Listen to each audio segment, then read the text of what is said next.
Well, just for the moment, I am. Well, I'm trying to find a Mr. Worthington Tiller, who I take it owns this monster. Monster? What?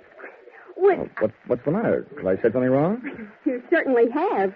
And you've also said it to the wrong person. In case you don't know it, my name is Alva Anderson. Oh, my name is Johnny Dollar. How do you do? What's all this got to do with Rollo? Nothing.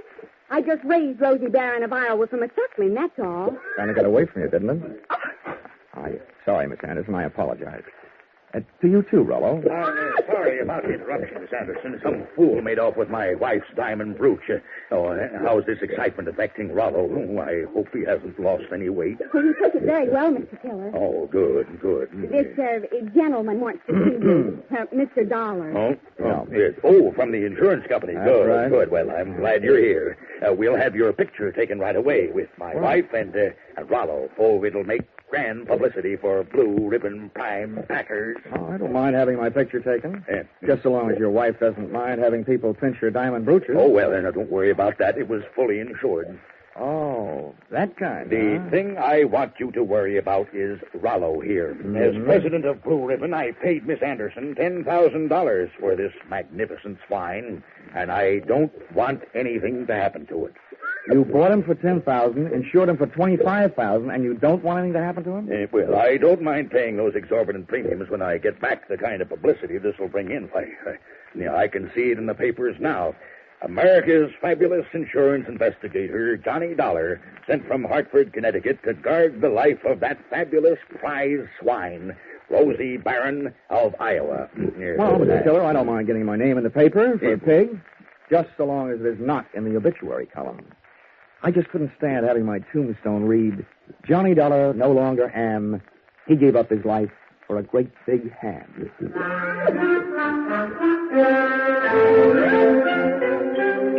My tombstone tagline was over the head of Mr. Tiller, but it went over right nicely with Alva Anderson, who paid off with a smile.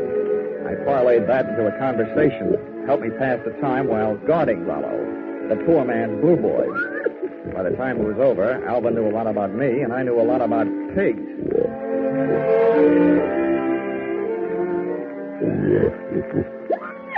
You know, you have beautiful eyes, Alva. Mr. Dollar, do you know what's really interesting about the origin of swine? Why, it's estimated that the Chinese people domesticated swine about 2900 B.C.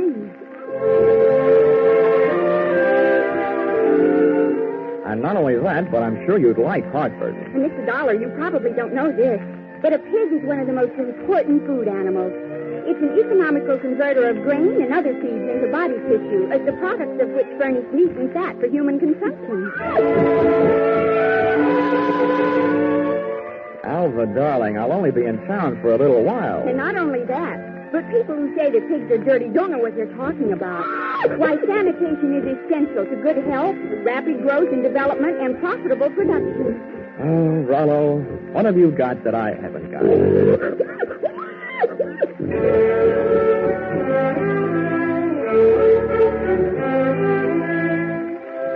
still don't know whether Alva stuck around because of my charms or Rollo's.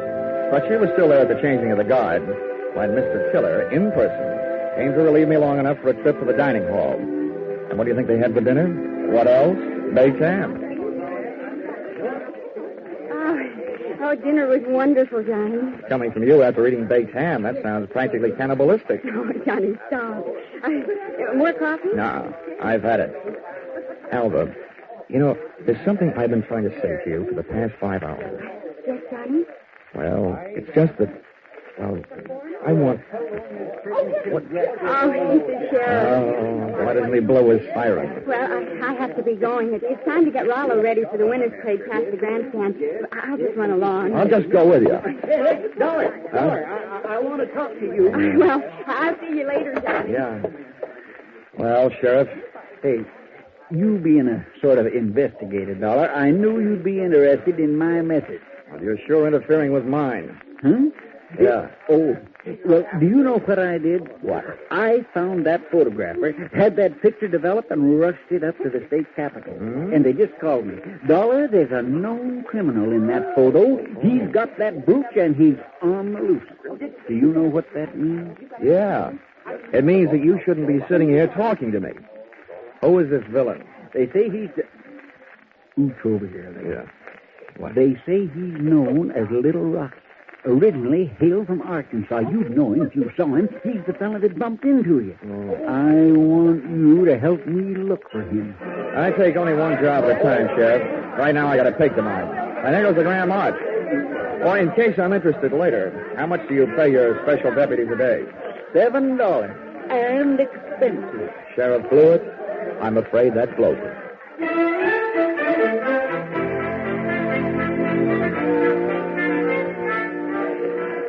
The Carver County pickle and pie winners were lining up to lead the Grand March.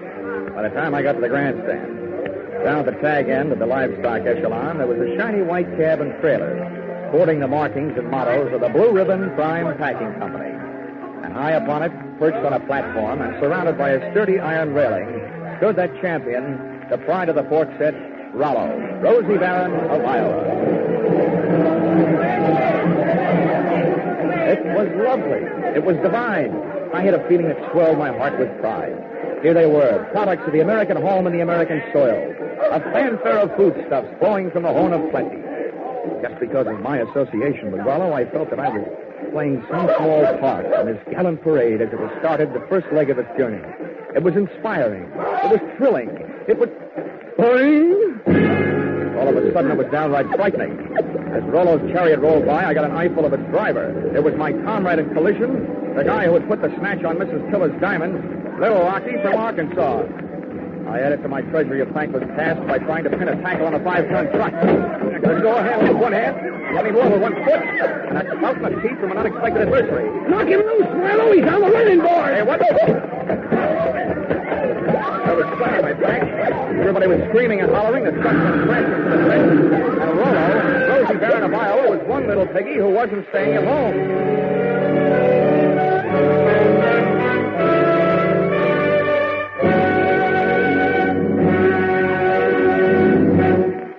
In just a moment, the second act of Johnny Dollar. But first, taking in the action from Johnny Dollar, are you? All right, that's good, because staying with CBS is the way you'll head straight for the big return from vacation 8 days from now, Monday the 29th, of Lux Radio Theater and all the other big Monday night CBS favorites. And by staying with CBS, you'll find more action later tonight with Bill Grant of Call the Police and with Sam Spade, who will be heard from on most of these same CBS stations. Now, with our star, Charles Russell, we return to the second act of yours truly, Johnny Dollar.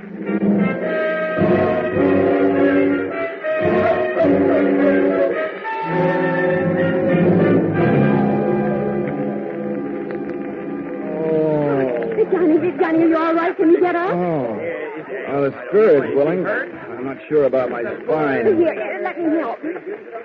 I'm the guy who goes around telling kiddies never to hitch rides on trucks. Well, nobody can say I didn't make a dent in Iowa. It was wonderful the way you tried. But what are you going to do now? Right now, I don't know.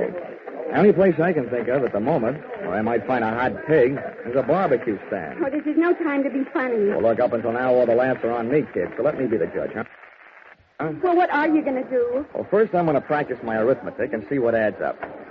You can't unload a stolen pig in a pawn shop. So, question number 1 is, where do you unload it? Where would you go? Well, where would I... Well, I'd never thought of it. Well, here's what I figured.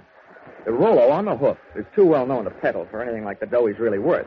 I mean, he's not like a big diamond that you can cut up and Or is he? What is the going price on pork? The market this morning was at $23.50. Well, that kind of money hardly sounds like Little Rocky's kind of project. But maybe things are tough. By the way, Alva, have you ever been in Arkansas by any chance? Why, no. Why'd you ask? Just wondered. Hey, Dollar, just a minute. I want to talk to the barnyard bloodhound himself. Yeah, Sheriff? Would you mind, Alvin? I was just leaving. How could she be that cold on such a hot night? Huh? What's bothering you, Sheriff? I saw your little performance, Dollar, when you leapt at that truck. Just how hard was you really trying? How hard was I... I ought to punch you in the nose, badge or no badge. Now, don't you go getting huffy. I just want you to know that I don't fool easy. When I'm on a case, I'm suspicious of everybody. Yeah, that must be rough on your wife. How often do you have her in handcuffs? Huh? Well, Look, Sheriff, all I need from you is the use of a car so I can go looking for old Lordhead. No, you don't. There's enough missing around here as it is. Rollo, Miss Tiller's jewelry, and I ain't about to add a county vehicle to the mess. And besides, I want to keep an eye on you. Good. You might learn something. Come on. Here, wait a minute. Where are you going? Over to the Ferris wheel. That truck hasn't been off the fairgrounds more than a couple of minutes. I want to get a look at the countryside. Ferris wheel. Say, that gives me an idea. I hoped it would. Come on. Say, Sheriff, I don't know very much about this farm-side ferreting racket. Well, there's more to it than meets the eyes, I can tell you that. Oh, yeah, I'll bet there is. Tell me, didn't I see a feed trough on Rollo's truck with a lot of mash in it? Well, now, let's see. If he ate yams this afternoon, he'd eat mash tonight, all right. Does mash kick up any kind of a smell? Oh, sour as swill. But the pig seems to like it. Uh-huh. How does this sound to you, Sheriff? Suppose right after you take your ride to the top of the Ferris wheel to case the countryside, we were to get ourselves a nice hungry pig. Say, that gives me an idea. We could take that pig and he could smell that mash in the air and sniff out the trail of that truck. Sheriff, if you aren't a genius, I wouldn't be surprised. Oh, Shaw. It was planting time in Iowa that night, at least for ideas. 2 of which I had planted in the not-too-fertile mind of Sheriff Harry Blewett. And as long as it took us to walk from the trotting track to the Ferris wheel, it came harvest time for notion number 1.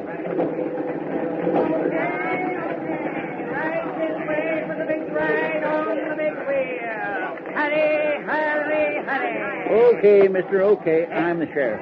I want you to run me up to the top of that wheel and hold me there long enough for me to get a look around.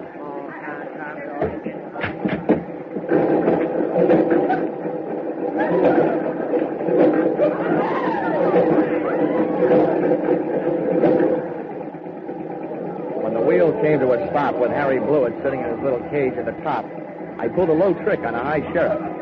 I bought a pink lemonade from the juice stand next to the Ferris wheel, walked over to the motor that rolled the big heap, unscrewed the cap on the gas tank, and gave it a big, long drink.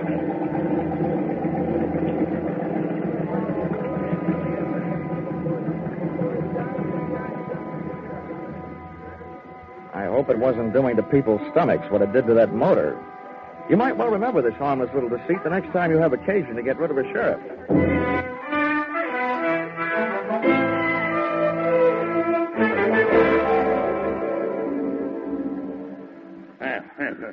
This kind of publicity is a little too expensive, Dollar.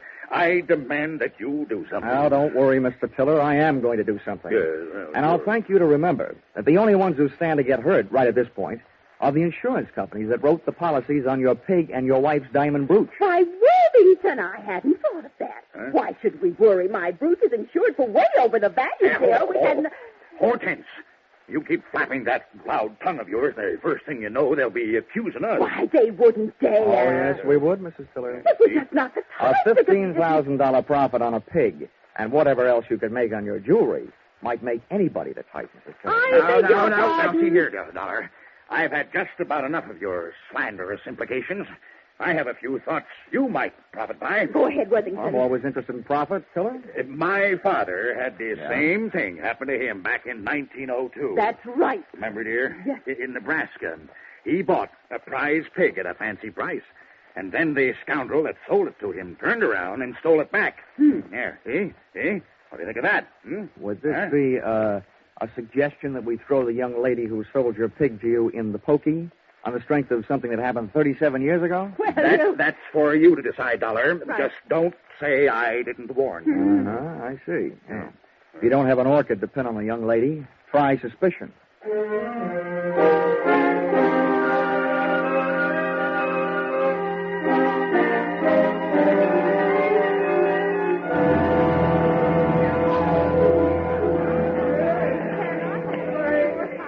With most of the crowd packed in the grandstand watching the free attractions, I had a good chance to scout the fairground for Alva Anderson, from whom I wanted to learn a little bit more about the habits of not only pigs, but their ex-owners.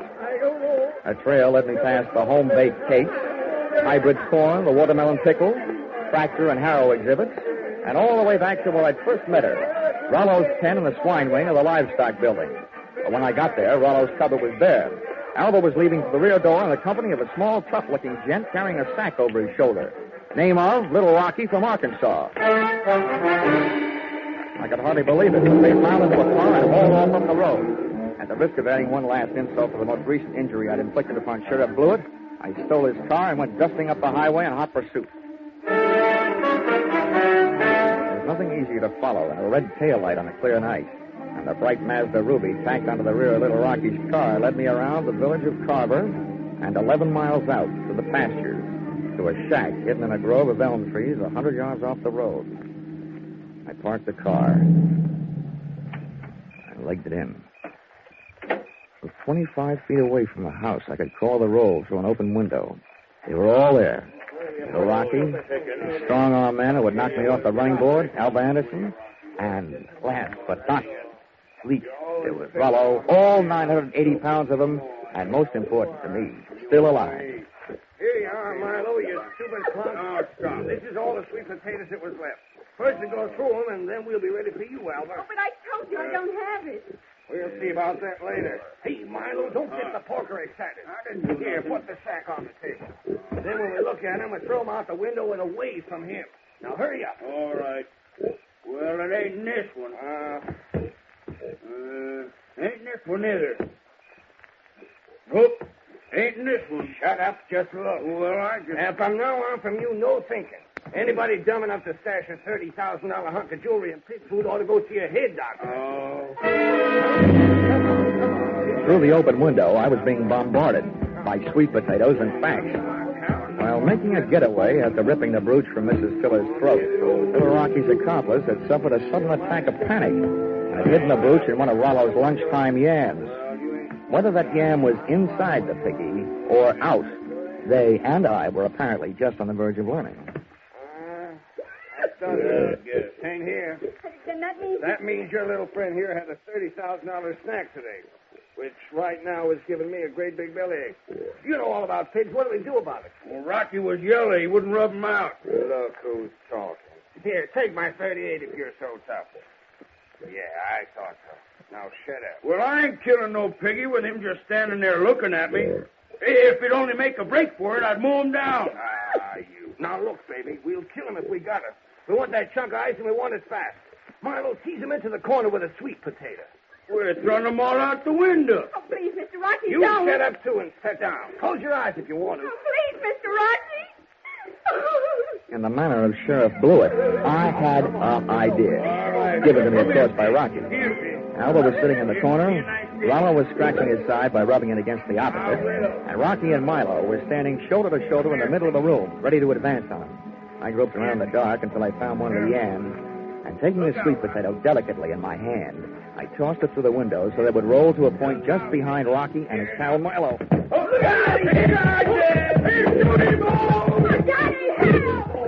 Rollo took my bait and, getting to it, knocked his two would-be executioners in a heap on the floor. I took over from there, jumping to the window and applying the kitchen chair dutifully to the mysterious, reducing enemies to a state of unconscious surrender. They gave out, Alva gave up, and Rollo gave me a dirty look.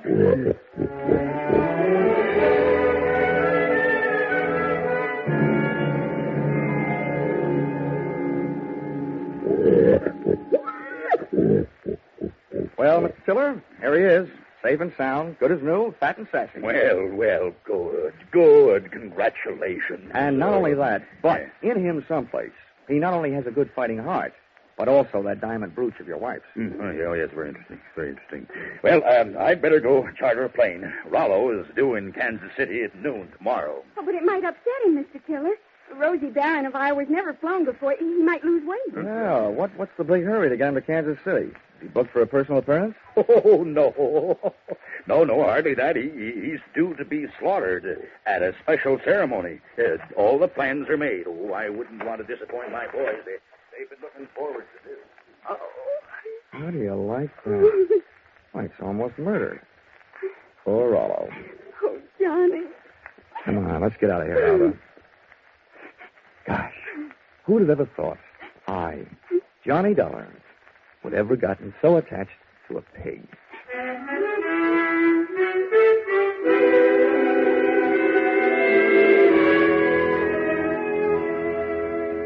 Expense account, item 4, $3.50. Dinner for Alva and me. A vegetable dinner, by the way. And speaking of that, reminds me, if you find a $30,000 brooch in a pork chop, it'll only mean that the Blue Ribbon Prime Packing Company didn't have much luck when they went looking for it. Expense account item 5, $20. One new gold-plated badge, which I sent to Sheriff Harry Blewett, appeasement, for having stranded him atop that Ferris wheel, for stealing his car, and for suggesting that he use a hungry pig for a bloodhound.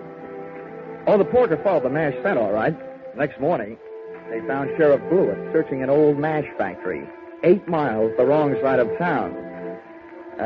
Item 6, $76.80. Bus and train fare, Carver, Iowa, back to Hartford, Connecticut. Well, I'm still wondering every morning at breakfast time, what else can you eat with eggs? Except ham or bacon or sausage. And maybe you don't think that's a problem, having known a certain champion named Rollo, Rosie Baron of Iowa. Expense account total, $1,463. Yours, truly, Johnny Dollar.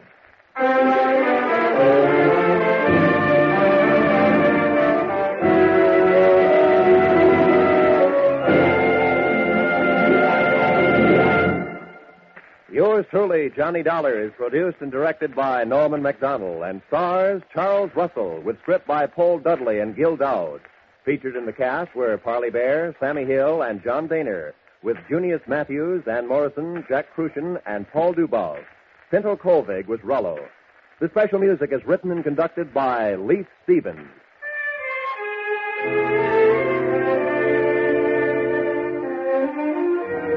Be sure to be with us at the same time next week when another most unusual expense account is handed in by Yours truly, Johnny Dollar.